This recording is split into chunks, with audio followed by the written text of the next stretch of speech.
বাংলাদেশ নতুন করে স্বাধীন হলো 5ই আগস্ট। এটা আসলে একটা ইতিহাস, আমি বলবো এটা একটা স্বাধীনতা প্লাস ইতিহাস। তরুণরা নতুন একটা ইতিহাস গড়ল। এরকম আর ইতিহাসের সাক্ষী হতে পারবো কিনা সেটা স্বয়ং আল্লাহ পাকই জানে। অনেক কষ্টের পরে কিন্তু তরুণরা স্বাধীনতা ছিনিয়ে এনেছে। আমরা অবশ্য প্রবাসে থাকার কারণে বরং তাদের জন্য দোয়াই করতে পেরেছি, আর কিছুই করতে পারলাম না। তবে একটা বিষয় সব থেকে বেশি ভালো লাগার পাশাপাশি খারাপ লাগছে, সেটা হলো স্বাধীনতা অর্জনের পরবর্তী যে বিশৃঙ্খল পরিস্থিতি, সেটা আসলে সত্যি খুবই কষ্টকর একটা বিষয়। গতকালকে থেকে যেমন একটা মানসিক শান্তি পেয়েছি স্বাধীনতার পরে, তেমনি আসলে অনেকটা ডিস্টার্বও মনে হয় মানসিকভাবে। এর কারণ আমার মনে হয় প্রত্যেকটা প্রবাসী মনে হয় আমার সাথে একসাথে ভাবতে পারবেন যে সবারই মনে হয় একই ভাবনা যে দেশে আসলে কী হচ্ছে। দেশে মারামারি, লুটপাট, অগ্নিকাণ্ড সহকারে কত যে বিশৃঙ্খলা হচ্ছে, এটা আসলে আমাদের কারোরই কাম্য না।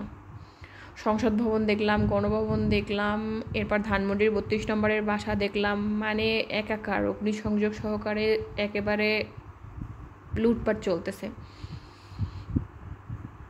এটা আসলে আমাদের কারোরই কাম্য না, এরকম বিশৃঙ্খল পরিস্থিতি সৃষ্টি করে লুটপাট এবং ধ্বংসযজ্ঞ চালানো। এজন্য কিন্তু তরুণরা এরকম বিজয় ছিনিয়ে আনে নাই, একটা ইতিহাস গড়ে তুলে নাই। আসলে এটা আমাদের কিন্তু সত্যি কথা বাংলাদেশের জন্য একটা লজ্জা, এরকম বিশৃঙ্খল পরিস্থিতি।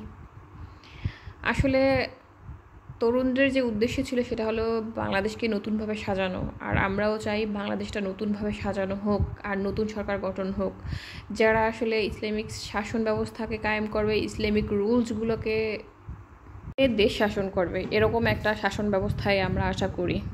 সর্বোপরি হোক আওয়ামী লীগ, বিএনপি, জামাত ইসলাম, শিবির, যেই আসুক না কেন ক্ষমতায়, আমার মতে সে যেন দেশটাকে খুব সুন্দরভাবে পরিচালনা করে, স্বাধীনভাবে যেন আমরা চলাফেরা করতে পারি, যেন আমরা যাতে নিরাপত্তা নিশ্চিত হয় আমাদের।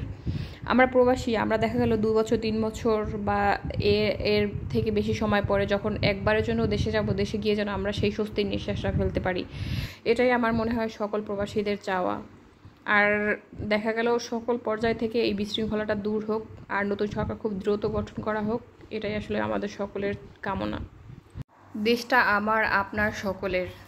রাষ্ট্রীয় সম্পদ আর নষ্ট না হোক, সেটাই সব থেকে বড় কামনা। কারণ এই যে কোটি কোটি টাকার যে সম্পদ যে নষ্ট করা হচ্ছে বা ধ্বংসলীলা চালানো হচ্ছে, এটা আসলে আমাদেরই আবার পূরণ করতে হবে। তাই ধ্বংসযজ্ঞ আর আমাদের কারোরই কাম্য না।